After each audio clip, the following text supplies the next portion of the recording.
காணும் பொங்கல் மற்றும் தொடர் விடுமுறை காரணமாக தடை செய்யப்பட்ட ஆழியார் அணை பகுதியில் குழந்தைகளுடன் ஆபத்தை உணராமல் இறங்கி குளிக்கும் சுற்றுலா பயணிகள் உயிரிழப்புகள் ஏற்படும் அபாயம். தமிழர் திருநாளாம் தைப்பொங்கலை தமிழகம் முழுவதும் கோலாகலமாக கொண்டாடி வருகின்றனர். மேலும் பொங்கல் பண்டிகையை ஒட்டி தொடர் விடுமுறை அளிக்கப்பட்டுள்ளதால் பண்டிகையை கொண்டாட சுற்றுலா தலங்களில் சுற்றுலா பயணிகளின் வருகை என்பது அதிகரித்து காணப்படுகிறது. இந்நிலையில் கோவை மாவட்டம் ஆனைமலை அருகே சுற்றுலா தலமாக உள்ள ஆழியார் அணை பூங்காவிற்கு இன்று சுற்றுலா பயணிகளின் வருகை அதிகரித்து காணப்படுகிறது.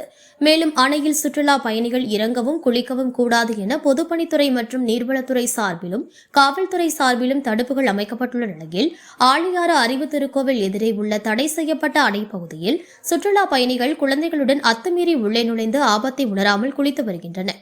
மேலும் இந்த பகுதியில் புதைமண் மற்றும் அதிக அளவில் சேறு மற்றும் முதலை நடமாட்டம் உள்ளதால் இந்த பகுதியில் அடிக்கடி சுற்றுலா பயணிகள் உயிரிழப்புகள் ஏற்பட்டு வருவதால் இந்த பகுதிக்கு செல்ல முழுவதுமாக தடை செய்யப்பட்ட பகுதியாக அறிவிக்கப்பட்டுள்ள நிலையில் தற்போது ஆபத்தை உணராமல் சுற்றுலா பயணிகள் குழந்தைகளுடன் அணை தண்ணீரில் இறங்கி குளித்து வருகின்றனர்.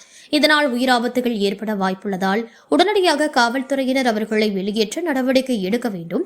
மேலும் அந்த பகுதியில் சுற்றுலா பயணிகள் உள்ளே செல்லாதவாறு கூடுதல் தடுப்பு வேலிகளை அமைக்க வேண்டும் என சமூக ஆர்வலர்களும் அப்பகுதி மக்களும் கோரிக்கை விடுத்துள்ளனர்.